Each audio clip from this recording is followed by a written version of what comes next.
Hello my dear students, welcome to Trimurti vision classes. ये special class conduct किया जा रहा है फॉर बोर्ड एग्जामिनेशन के लिए। अगर आप 2025 बोर्ड की एग्जामिनेशन की तैयारी कर रहे हैं तो ये वीडियो आपके लिए बहुत महत्वपूर्ण होने जा रहा है। और ये फिजिक्स का वीडियो है, आप देख सकते हैं इलेक्ट्रोस्टैटिक्स के लिए मैं पढ़ा रहा हूँ। ये 12th बोर्ड के लिए लिया गया है। आज का दिन है, लेक्चर 2 है। एक लेक्चर मैं पहले भी लोड कर चुका हूं। इलेक्ट्रिक डाइपोल पर मैं टुडे का सेशन रखूंगा और उसमें बताऊंगा how to calculate the torque acting on a dipole when it is kept in a uniform electric field and how the potential energy associated with a dipole when it is kept in a uniform electric field and dipole moment making an angle theta with the electric field. चलिए हम लोग एक एक करके इसके ऊपर आते हैं। ये मेरा पहला हुआ कि मैं डाइपोल को एक ड्रॉ करूं। Let us suppose this is an electric dipole, minus Q to plus Q.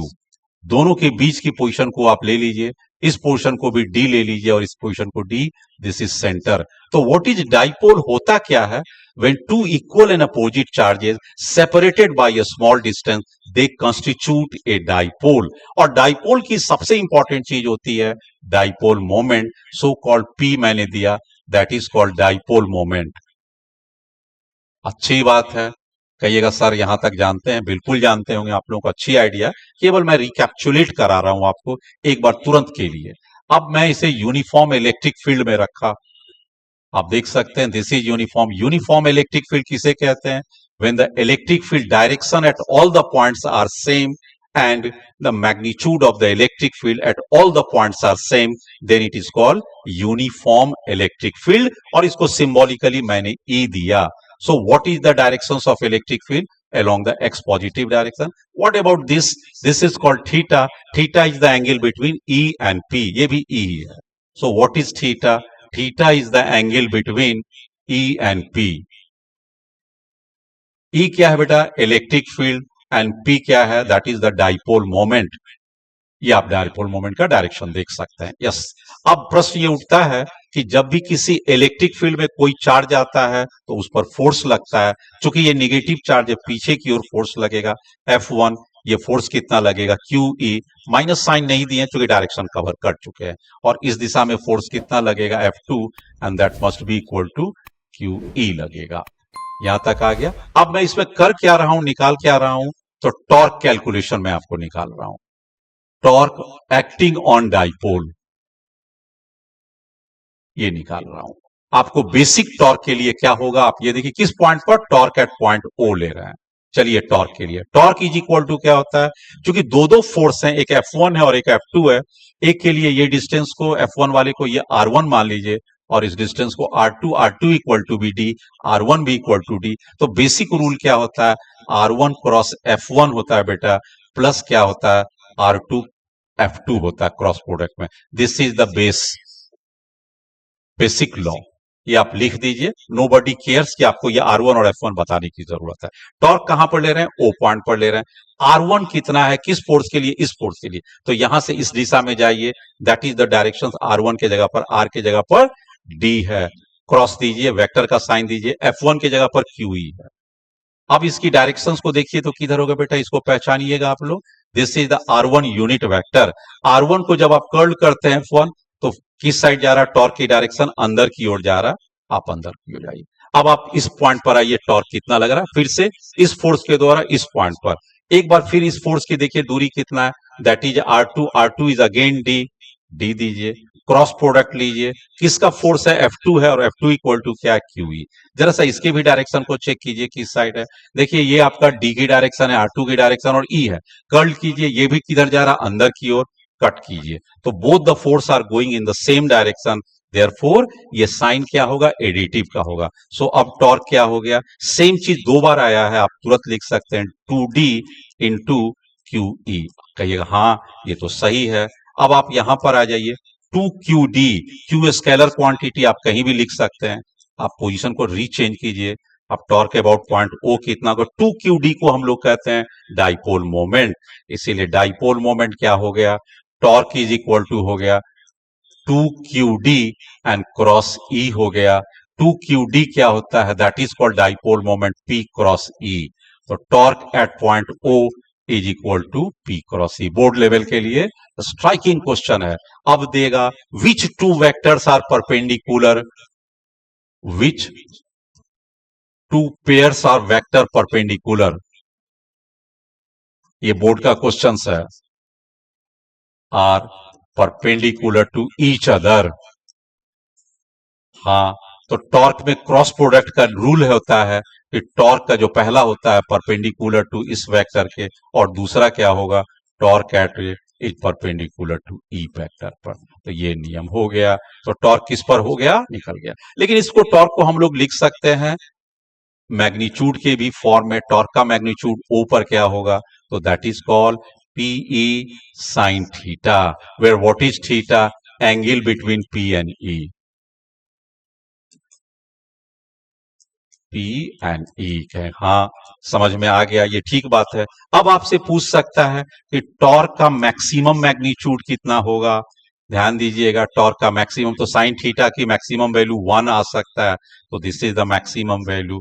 किस केस में आया, तो साइन थीटा इक्वल टू 1 मैंने पुट किया, 1 का मतलब 90 डिग्री, तो ये केस क्या आ गया, थीटा इक्वल टू 90 डिग्री। अब कहिएगा सर समझ में नहीं आया, थीटा कौन सा है, तो जरा सा चेक कर लीजिए। इस इलेक्ट्रिक डाइपोल को यहां से देखिए, minus Q to plus Q, dipole moment का डायरेक्शन पी है, और देखिए ई की डायरेक्शन ये वाला है। Now what is this angle, अगर ये एंगल 90 डिग्री है तो टॉर्क सबसे जोर से लगेगा।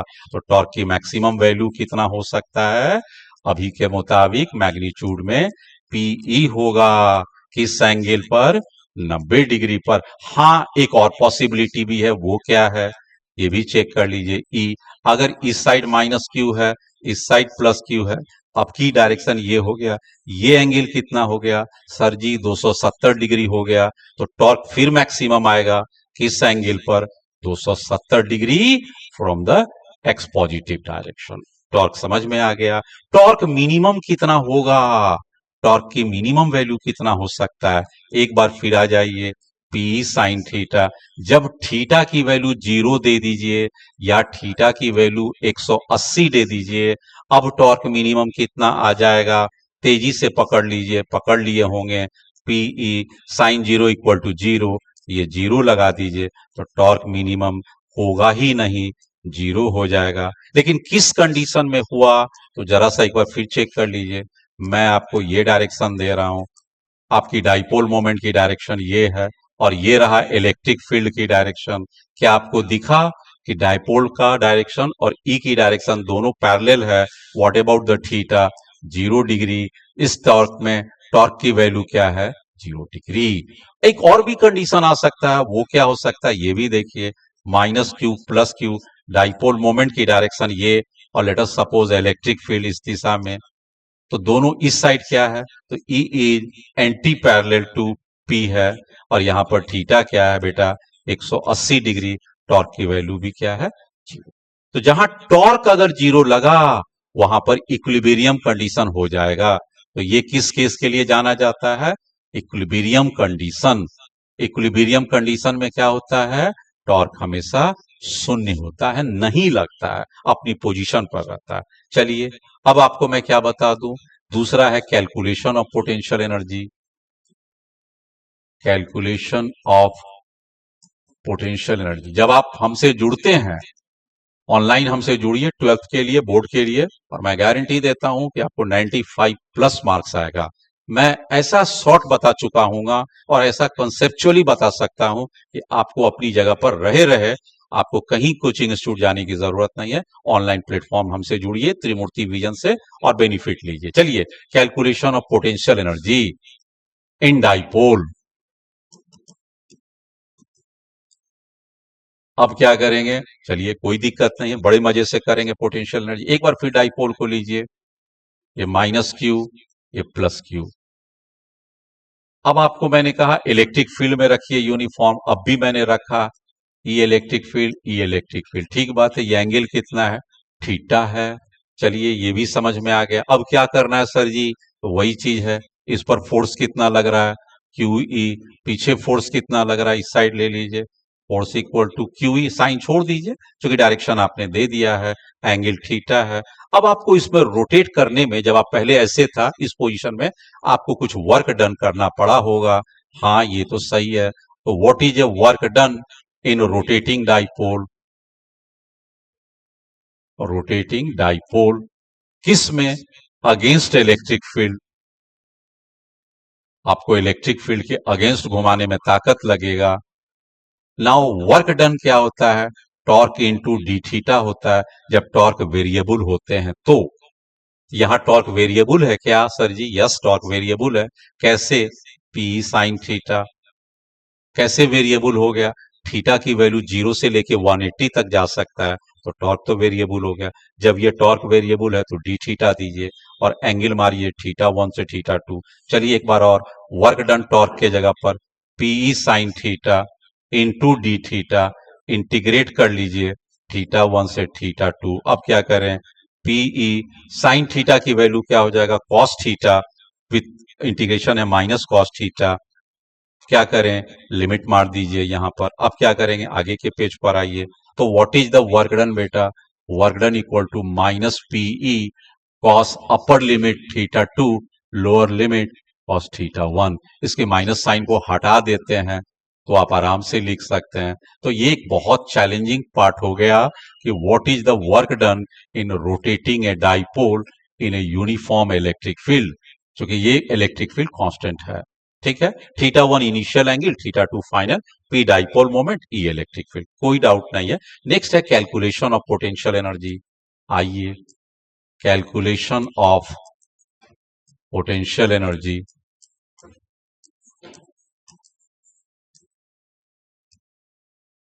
क्या करें पोटेंशियल एनर्जी की कैलकुलेशंस में? बड़े मजे से आप खींच लीजिए। क्या कहता है?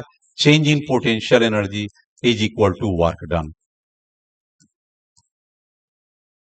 ठीक है, किसके द्वारा? एक्सटर्नल फोर्स के द्वारा। हमने एक्सटर्नल फोर्स के द्वारा किया था वर्क डन, क्योंकि अगेंस्ट इलेक्ट्रिक फील्ड ले गए थे। वर्क डन का ये फॉर्मूला याद करिए, पीई ये क्या है? कॉस θ2 माइनस क्या है? कॉस θ1। अब चेंज इन पोटेंशियल एनर्जी को लिखिए बेटा, UF minus you final minus U initial. इसकी इक्वेशन दीजिए 1। एजम्पशन भी लेना पड़ता है जहां पोटेंशियल या पोटेंशियल एनर्जी आता है। एज्यूम डाइपोल शुरू में ऐसे है, this is the dipole moment direction, this is plus Q, this is minus Q, और इलेक्ट्रिक फील्ड ऐसे है। तो शुरू में ये केस मानेंगे, एज्यूम इनिशियली ये कंडीशन है। इस कंडीशन से क्या मतलब हो गया? शुरू में θ1 इक्वल टू क्या है बेटा? 90 degree, and corresponding to this position जिसे इनिशियल मानते हैं, पोटेंशियल एनर्जी को 0 मान लेंगे। फिर से एक बार समझ लीजिए, शुरू में डाइपोल मोमेंट और इलेक्ट्रिक फील्ड परपेंडिकुलर है, तो this θ1 is equal to 90 degree. हाँ, समझ में आ गया। अब क्या मानेंगे? तो यहां पर θ1 शुरू के लिए कंडीशन, और कोरस्पॉन्डिंग टू दिस ये एज्यूम करते हैं कि potential energy corresponding to theta equal to 90 degree equal to 0। अब किसी दूसरे थीटा के लिए क्या होगा? तो दूसरे थीटा के लिए हम लोग और चेक कर लें। तो दूसरे थीटा के लिए अब बेटा क्या होगा?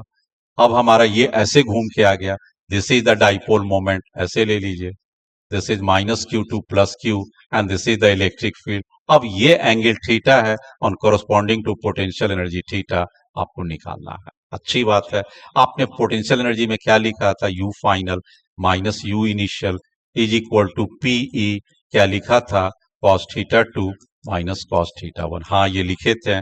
यू फाइनल मतलब corresponding to theta, U initial corresponding to 90 degree 0, PE.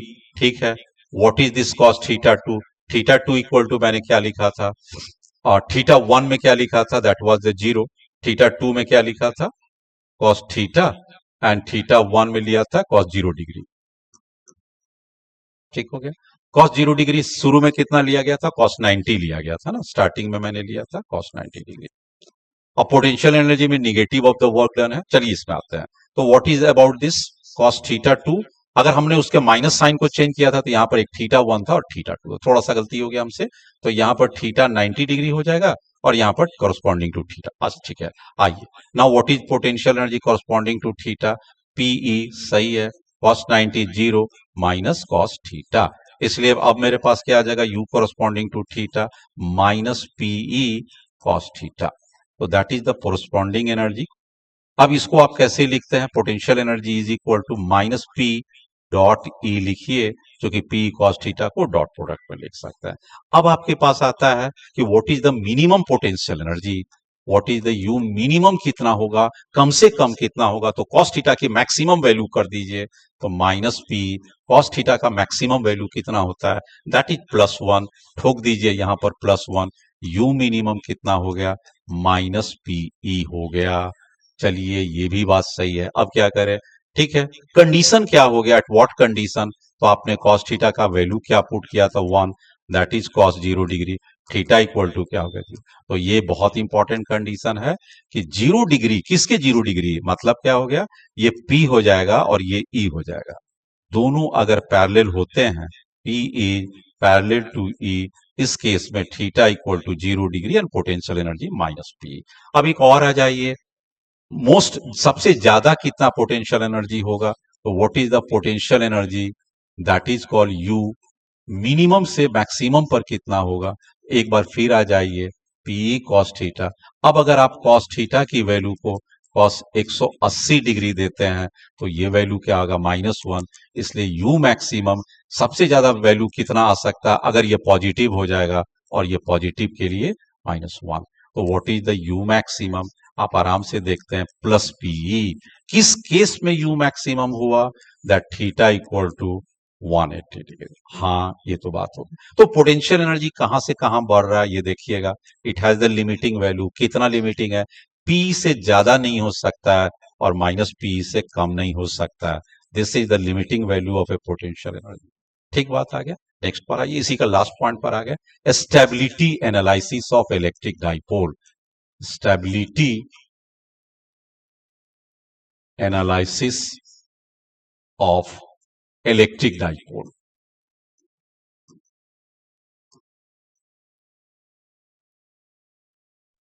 इसमें क्या होगा बेटा, स्टेबिलिटी एनालिसिस का मतलब इक्विलिब्रियम पर क्या होगा, तो दो चीज को चेक करना, most stable equilibrium, most stable equilibrium किसका, डाइपोल का, मतलब जहां पर वो एकदम से स्थिर हो जाए, कोई उसको डिस्टर्ब ना करे, मतलब इक्विलिब्रियम पर आ जाए। इस केस के लिए क्या होगा, टॉर्क की value 0 and potential energy equal to minus PE, इस कंडीशन पर होगा कि पोटेंशियल एनर्जी मिनिमम हो जाए और टॉर्क 0 हो जाए। ये कंडीशंस क्या होता है, ये डाइपोल मोमेंट ले लें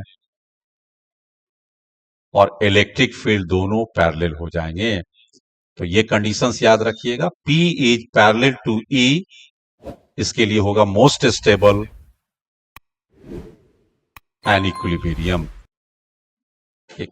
इसी का दूसरा ले लीजिए, मोस्ट अनस्टेबल ले लीजिए, most unstable and equilibrium, most stable लेकिन इक्विलिब्रियम रहना है, तो इसके लिए क्या होगा, पोटेंशियल एनर्जी मैक्सिमम आना चाहिए, वो कितना पर होगा, पीई होगा बेटा, और एंगल कितना आएगा, थीटा अभी अभी लिखे थे 180 डिग्री आएगा, और टॉर्क कितना लगेगा, 0। तो this is the condition, potential energy maximum P, theta का वैल्यू 180 डिग्री। फिगराइज करें तो कैसे होगा, फिगर से देखिए, this is the direction of electric field, और अगर मैंने डाइपोल को पीछे की ओर मोड़ लिया, this is the dipole direction, इधर क्या दे दिया, पी की डायरेक्शन, इस साइड हो गया प्लस क्यू, इस साइड हो गया माइनस क्यू, ये डाइपोल की डायरेक्शन। तो यहां पर पी क्या है, एंटी पैरेलल किसके, इलेक्ट्रिक फील्ड का, और थीटा की वैल्यू क्या है, 180 डिग्री। इससे हमें क्या जानकारी मिलता है कि कब हमारे पास स्टेबल होगा और कब हमारे पास अनस्टेबल होगा। चाहे तो एक छोटे से क्वेश्चन को तोड़कर यहां पर निकालेंगे, आप शायद जरूर बता दीजिएगा। इस क्वेश्चन को देखिए, what is the work done, numerically check कीजिए, what is the work done in rotating a dipole, in rotating a electric dipole from most stable to most unstable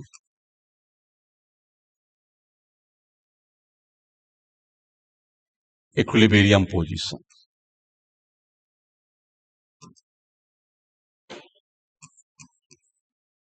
आपका कॉन्सेप्ट अगर क्लियर रहता है तो सिर्फ बोर्ड ही नहीं आपका टॉप लेवल पर होते हैं, आप जेई या नीट के सारे क्वेश्चन को भी कर लेते हैं, ये बात भी ध्यान दीजिएगा।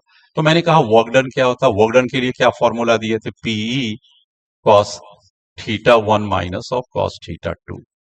इसको हम लोग दे सकते हैं, ठीक है, हाँ इसको तो दे सकते हैं।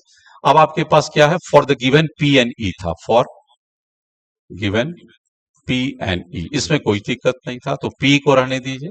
कॉस थीटा 1 कितना था, मोस्ट स्टेबल था ना यहाँ पर, तो ये मतलब 0 था, और जब मोस्ट अनस्टेबल था तब कितना हो जाएगा, कॉस 180 डिग्री। इसको तोड़ेंगे तो बेटा क्या हो जाएगा, पी ये 1 हो जाएगा, ये माइनस माइनस ऑफ -1 हो जाएगा, दैट इज +2 हो गया, तो 2p। ये बहुत इंपॉर्टेंट क्वेश्चन था, ये फर्स्ट लेवल पर आपको बोर्ड लेवल का मैंने पूरा पढ़ा दिया है।